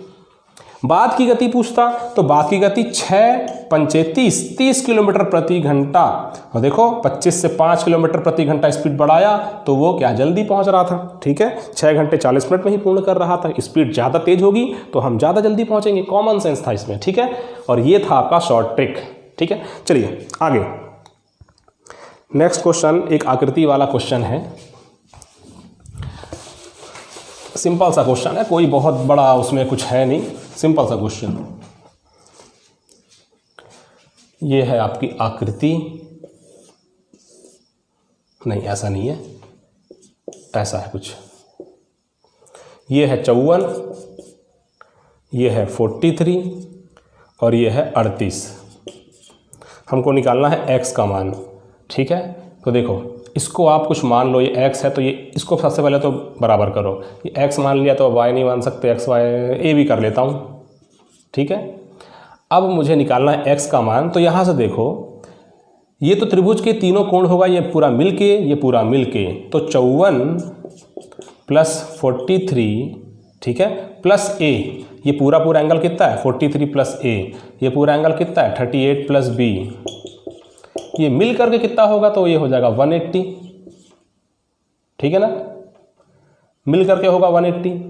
अब 4 3 7 8 15 5 हासिल आई 1 5 5 10 हो गया 3 13, 135 प्लस a प्लस b बराबर कितना हो जाएगा 180। इसका मतलब a प्लस b बराबर निकालेंगे तो 180 माइनस 135, 180 माइनस 135, इसका मतलब क्या हुआ ये 55। तो a प्लस b का मान मिलकर के 55 है। अब a प्लस b अगर 55 है तो x का मान कितना होगा, तो ये देखो एक छोटा त्रिभुज भी हमको नजर आ रहा है, तो इस छोटे त्रिभुज में भी तीनों कोणों का योग कितना होगा तो 180 होगा। ये लो, और a प्लस b यहाँ से कितना आया था 55, तो x प्लस 55 बराबर 180, तो x बराबर क्या हो जाएगा 180 माइनस 55, जो कि कहाँ कितना आ गया आंसर 135। ये लो आंसर। क्लियर। आगे नेक्स्ट क्वेश्चन, एक आयताकार का कागज के टुकड़े को जिसकी माप 22 गुणित 15 सेंटीमीटर है, आयताकार मतलब कि कुछ ऐसा, ये है 22 और ये है 15। लंबी भुजा की तरफ से मोड़ा जाता है, लंबी भुजा की तरफ से मोड़ा जाता है तो इस तरह बनने वाले बेलन का अधिकतम आयतन क्या होगा। अब उसको इस प्रकार से लंबी भुजा की तरफ से मोड़ा जाएगा तो ऐसे मैंने इसको रोल कर दिया, घुमाते गया तो ये कुछ ऐसा हो गया। ये तो ये वाला एरिया जब पूरा घूम करके वापस बन जाएगा, ठीक है, पूरा घूम गया तो ये वाला जो है यही तो होगा टोटल 22। इसको मैंने यहाँ से लिया, फोल्ड करते गया और आपस में ऐसा इस एरिया को इससे मिला दिया तो मुझे ऊपर में एक वृत्ताकार आकृति मिलेगी, ठीक है, जो कि बेलन का एक पृष्ठ होगा और यही 22 क्या कहलाएगा, इस केस में इसकी परिधि कहलाएगी। तो 2πr बराबर 22 हो जाएगा। तो r का मान हम निकाल सकते हैं 22/पाई इंटू 2। अब पाई का मान हो गया हमारा 22/7, ये तो 22 से 22 गया तो r का मान मिल गया 7/2। इस तरह बनने वाले बेलन का अधिकतम आयतन क्या होगा। आयतन निकालना है तो आयतन का फॉर्मूला होता है π²h, ठीक है। अब π²h है, फॉर्मूला बिल्कुल याद होना चाहिए मेंसुरेशन का। तो ये 22/7, 7/2 और h कितना है। अच्छा, हाइट तो 15 ही रहेगी। अगर ये है बेलन इस प्रकार से मोड़ा गया तो ये वाला टोटल 22 हो गया था, ये तो उतना ही था ना 15, तो हाइट कितनी हुई 15, ये लो 15। अब इसको बस कैलकुलेट करना है।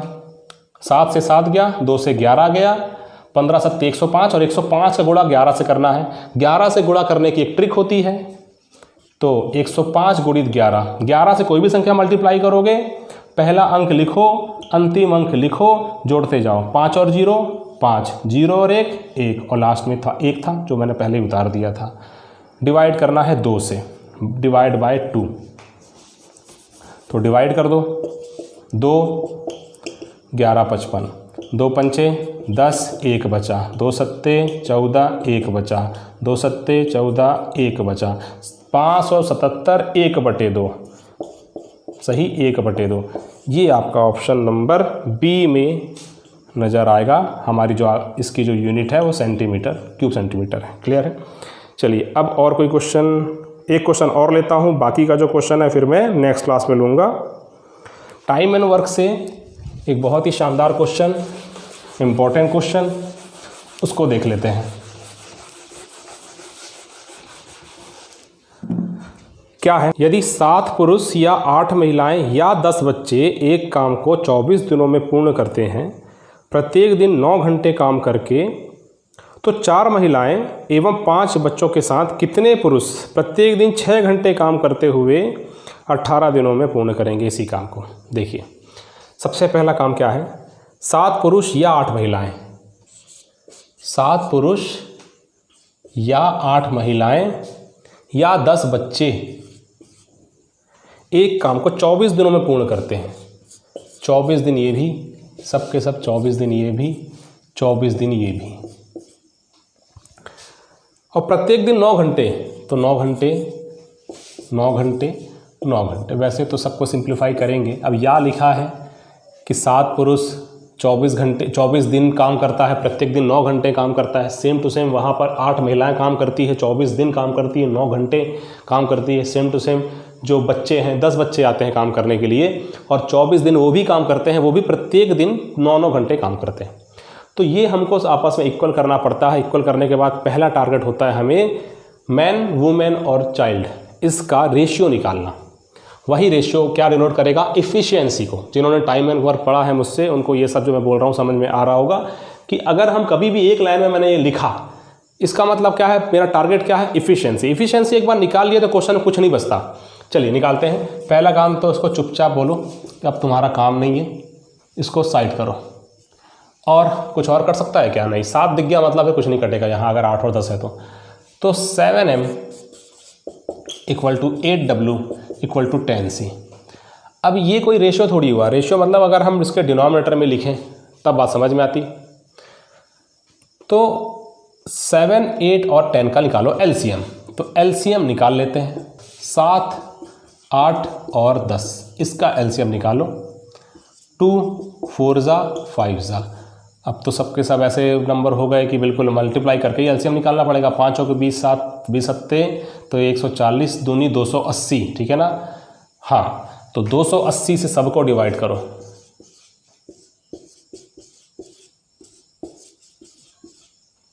7 चौके 28 0। अब यहाँ से 8 तिया 24, 4 8 पंचे 40, ठीक है, 0 0। मतलब कि जो मैन की जो इफ़िशेंसी है वो यहाँ कितनी है 40, वुमेन की इफ़िशेंसी यहाँ कितनी है 35, और जो चाइल्ड की जो इफ़िशेंसी है वो कितनी है, वुमेन की 35 और चिल्ड्रन की 28। ये सब के सब रेशियो में होते हैं, ठीक है ना। ऐसा नहीं कि यहाँ कुछ दिन या घंटे या कुछ ऐसा, इफ़िशेंसी है रेशियो में लेते हैं। अब हमें यहाँ क्या करना है, किसी भी एक को पकड़ के हम टोटल वर्क निकाल लेंगे। 40 को मैं यहाँ रखूँ तो भी टोटल वर्क उतना ही रहेगा, 35 को यहाँ रखूँ तो भी उतना रहेगा, 28 को यहाँ रखूँ तो भी उतना ही रहेगा। तो मैं एक सबसे पहले वाले को ले लेता हूँ टोटल वर्क निकालने के लिए। तो 40 रखूँगा m की जगह, तो 7 × 40 × 24 × 9। हाँ, यहाँ पर 24 और 9 को होना जरूरी ना, यहाँ काट दिए थे करके बचे हुए चीज़ को लिख दिए, वैसी गलती नहीं करना है पेपर में। ऐसी गलती होती है क्योंकि पेपर में, ठीक। ये हमारा टोटल वर्क है। इसको करने कौन आएगा, लेकिन अब इसको करने आएंगे 4 महिलाएं एवं 5 बच्चों के साथ। 4 महिलाएं एवं 5 बच्चों के साथ कितने पुरुष आएंगे नहीं पता, x मान लेते हैं, x पुरुष आएंगे, ठीक है। कितने पुरुष, x पुरुष, कि प्रत्येक दिन 6 घंटे काम करेंगे, प्रत्येक दिन 6 घंटे काम करेंगे एवं 18 दिनों में पूर्ण करेंगे, एवं 18 दिनों में पूर्ण करेंगे। ये लो, ये हो गया। बस इसको सॉल्व कर देना है, लेकिन W और C की जगह ये रेशियो की वैल्यू रखना जरूरी है। तो 4 W मतलब 35, ये 35 आ गया, ठीक है, प्लस 5 C की जगह 28 रख दिए, प्लस x m की जगह कितना 40, x × 40 ये। और यहाँ ज़्यादा अच्छा होगा कि काट देते हैं, 9 एकम 9, 9 दूनी 18, 6 एकम 6, 6 चौके 24, 2 एकम 2, 2 दूनी 4। तो यहाँ जाएगा हमारा 7 × 40 × 2, 7 × 40 × 2।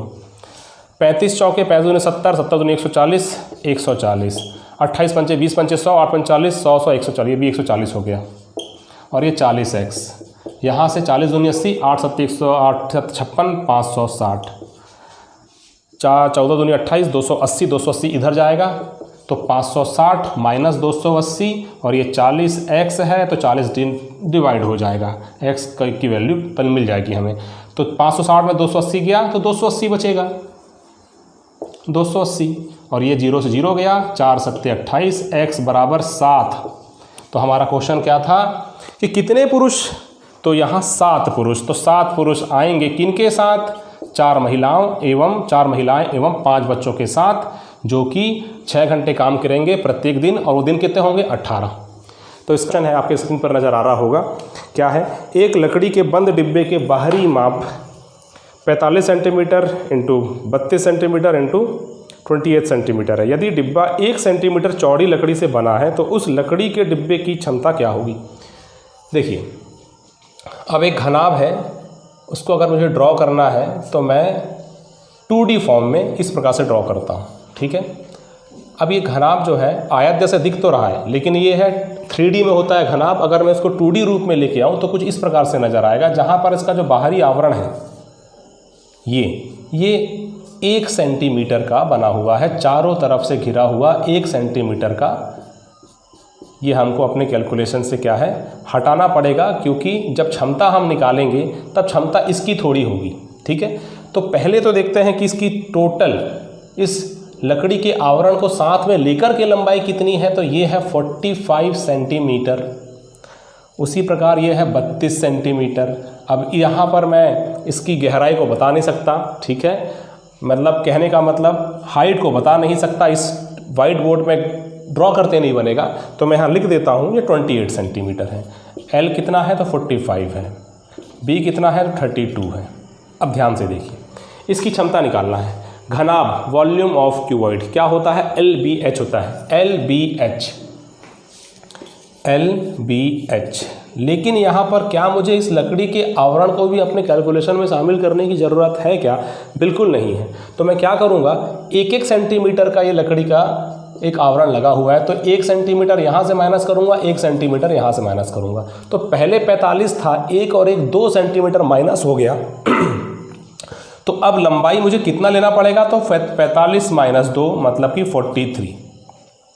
उसी प्रकार से हाइट मतलब हर चारों के चारों दिशा में क्या होगा, मुझे 2-2 सेंटीमीटर कम करना पड़ेगा, क्योंकि 1-1 सेंटीमीटर का है, हर तरफ बाहर निकला हुआ 1 सेंटीमीटर।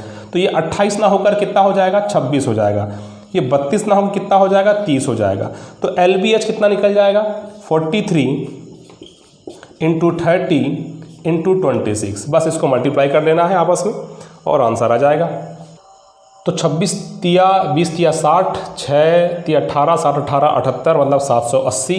तो 43 गुणित 780, इसको गुणित 10 कर देता हूँ, इजी पड़ेगा कैलकुलेशन लास्ट में। ठीक है, 8 तिया 24 का 4 हासिल आई 2, 8 चौके 32 और 2 34, 7 तिया 21 का 1 हासिल आई 2, 7 चौके 28 30, 4 5 3 3 और ये 1 0 था तो 1 0 और लगा दिया हमने मल्टीप्लाई करके। 33,540 33,540 घन सेंटीमीटर, ऑप्शन नंबर ए इसका करेक्ट आंसर हो जाएगा। चलिए नेक्स्ट क्वेश्चन की ओर आगे बढ़ते हैं।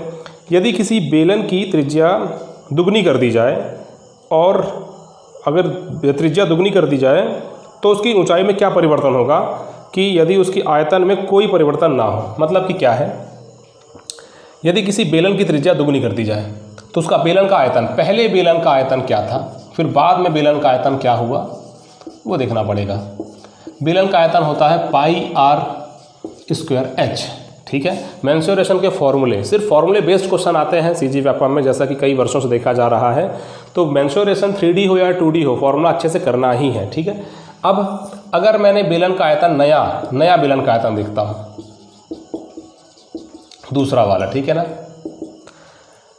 ऊंचाई में क्या परिवर्तन होगा यदि उसका आयतन अपरिवर्तित रहे, त्रिज्या दुगनी कर दी गई है। अब त्रिज्या पहले r थी, अब 2r कर दी गई है, लेकिन ऊंचाई में क्या परिवर्तन है वो हमको देखने के लिए दोनों का आयतन अपरिवर्तित है।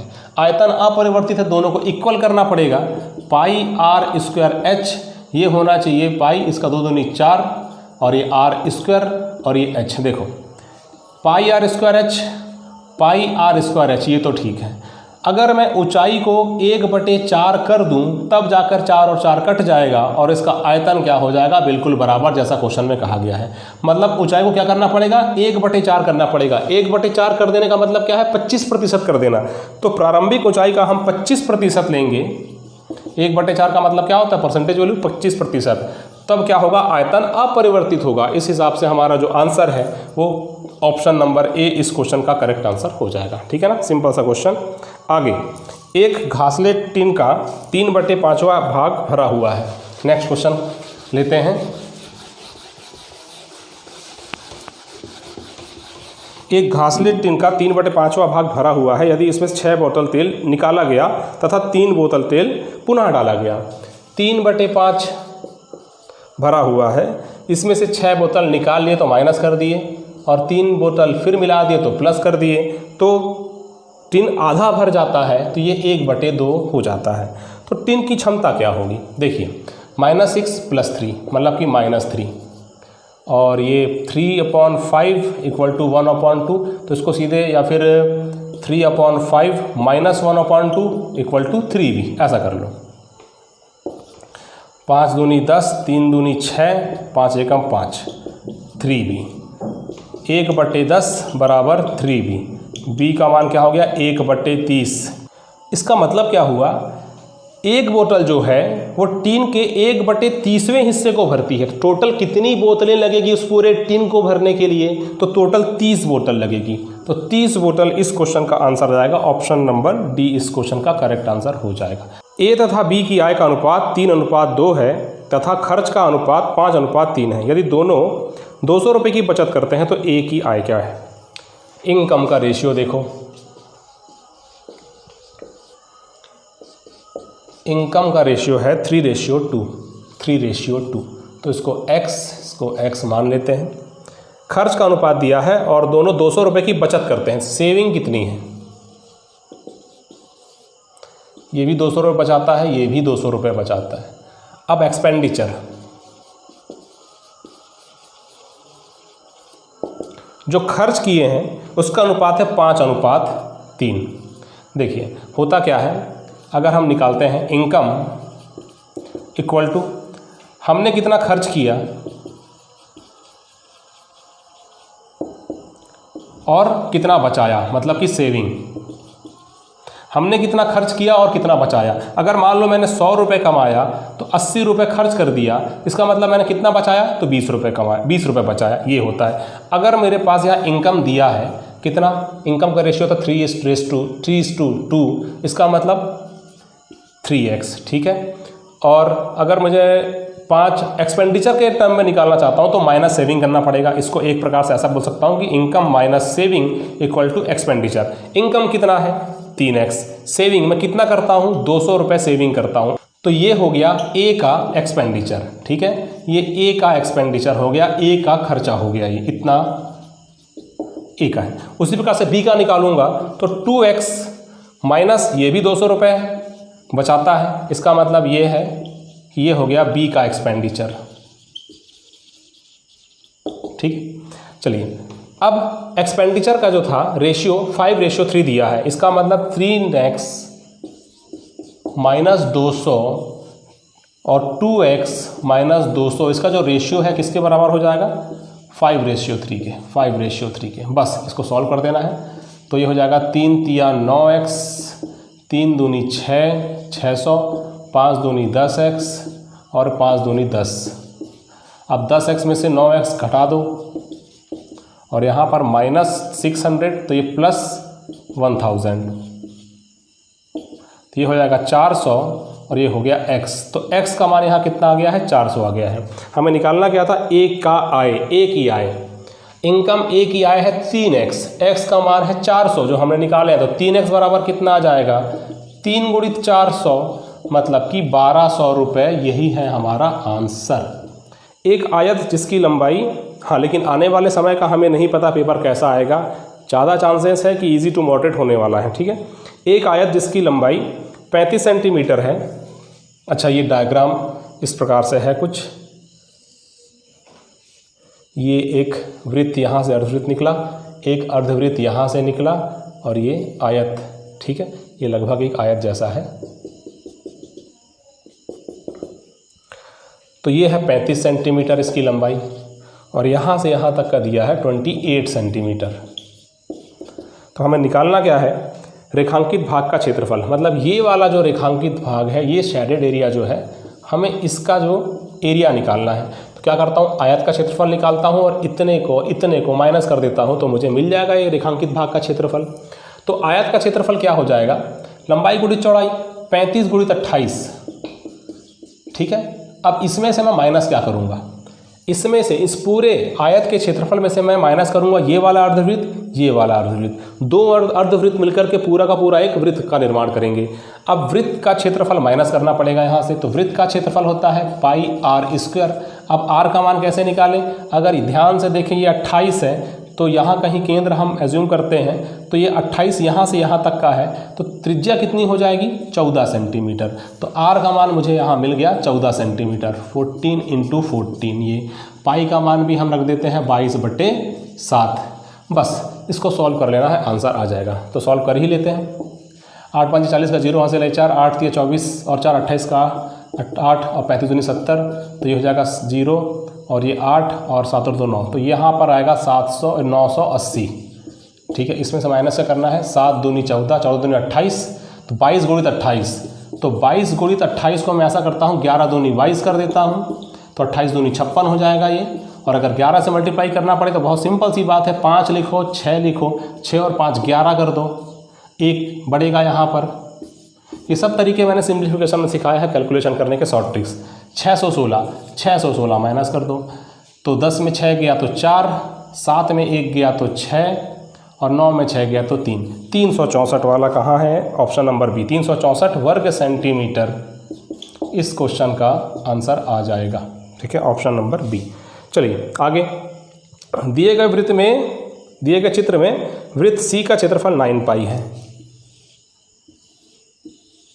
कुछ ऐसा है और ये आपको दिया गया है।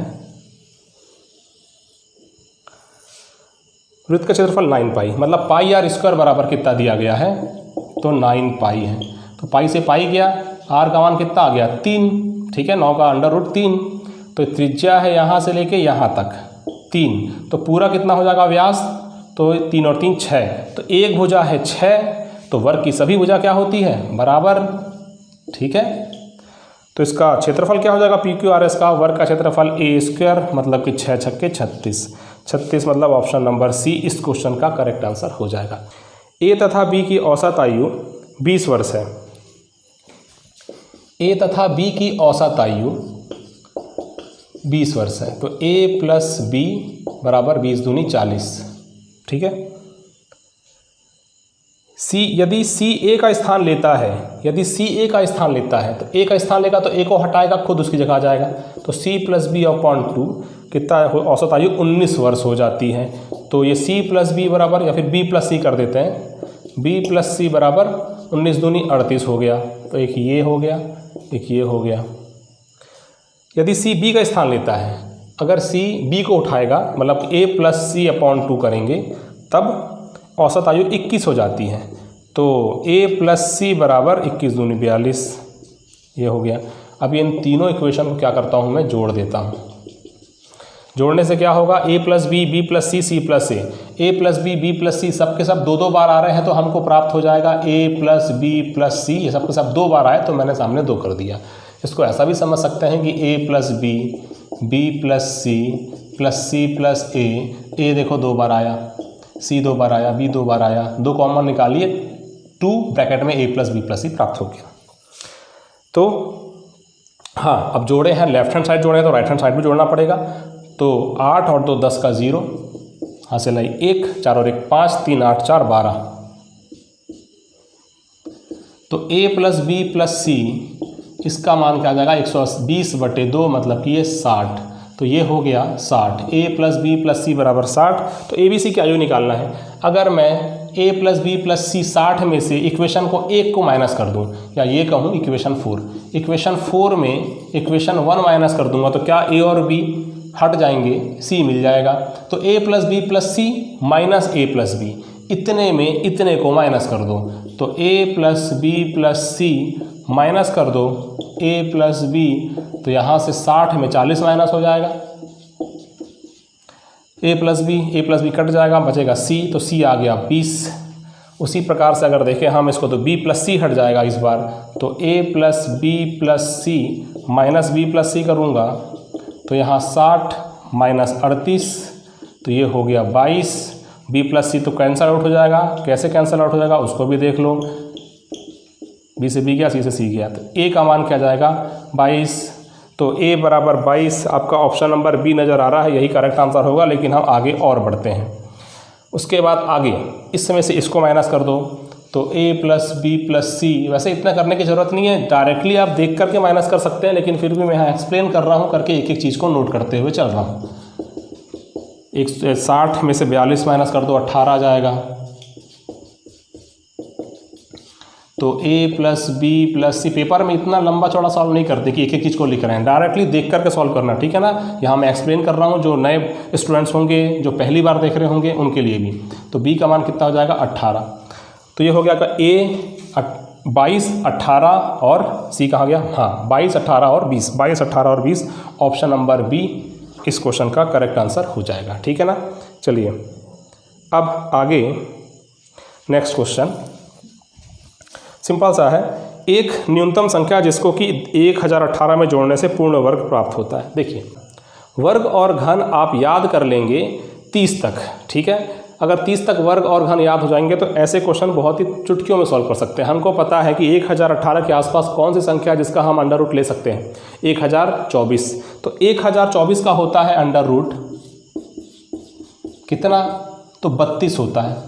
लेकिन यहाँ 1018 दिया है, तो क्या जोड़ेंगे, तो 6 जोड़ेंगे, जिससे कारण वो 1024 संख्या बन जाएगी और उसका अंडर रूट हम निकाल सकते हैं 32। क्लियर है। तो इसका आंसर क्या आएगा 6। चलो अब आगे जो त्रिकोणमिति के जो प्रश्न हैं उसको देख लेते हैं। क्वेश्चन है, एक समकोण त्रिभुज के आधार एवं विकर्ण का अनुपात 4:5 है। त्रिभुज का परिमाप 48 सेंटीमीटर है, तो उसका क्षेत्रफल बताना है। इस प्रकार से आधार और विकर्ण, आधार है 4, विकर्ण है 5, मतलब कर्ण है 5, तो इसका परिमाप दिया है 48, परिमाप है 48। तो हमें सबसे पहले तो लंब निकालना पड़ेगा। तो पाइथागोरस का थ्योरम क्या कहता है, पाइथागोरस प्रमेय से, कि कर्ण का वर्ग बराबर लंब का वर्ग धन आधार का वर्ग, ये होता है। तो कर्ण का वर्ग, कर्ण यहाँ 5 है तो हम मान लेते हैं 5x, ये 4x, तो 5x का वर्ग, लंब का वर्ग हमें नहीं पता तो उसको ऐसा ही लिखता हूँ मैं, लंब का वर्ग, आधार कितना है 4x का वर्ग, ये 25x का वर्ग, लंब का वर्ग धन 16x का वर्ग, तो 25x का वर्ग माइनस 16 स्क्वायर और ये लंब स्क्वायर, 25 16 गया 9, 9x स्क्वायर बराबर लंब का स्क्वायर, मतलब लंब कितना आ गया, तो ये हो गया 3x, ठीक है, अंडर रूट लेंगे 3x, तो ये हो गया 3x। अब त्रिभुज का परिमाप 48 दिया है, परिमाप का मतलब तीनों भुजाओं का योग, तो 5 4 और 3, 5 और 4 9, 9 और 3 12, तो ये 48 है, यही 12x के बराबर है। तो x का मान क्या आ गया 48/12, मतलब कि 12 चौके 48, x बराबर 4। इसका मतलब ये हुआ, सब में x बराबर 4 रख देते हैं, तो ये हो गया 20, यहाँ रखेंगे 4 तो ये हो गया 16, और ये 3 गुणित 4 मतलब कि 4 तिया 12, तो 20 16 12 ये है। कर्ण है 20 सेंटीमीटर, ये है 16 सेंटीमीटर और ये 12 सेंटीमीटर। अब निकालना क्या था हमें, त्रिभुज का क्षेत्रफल। त्रिभुज का क्षेत्रफल होता है 1/2 गुणित आधार गुणित ऊंचाई। तो 1/2 आधार, आधार कितना है 16, ऊंचाई कितना है तो 12,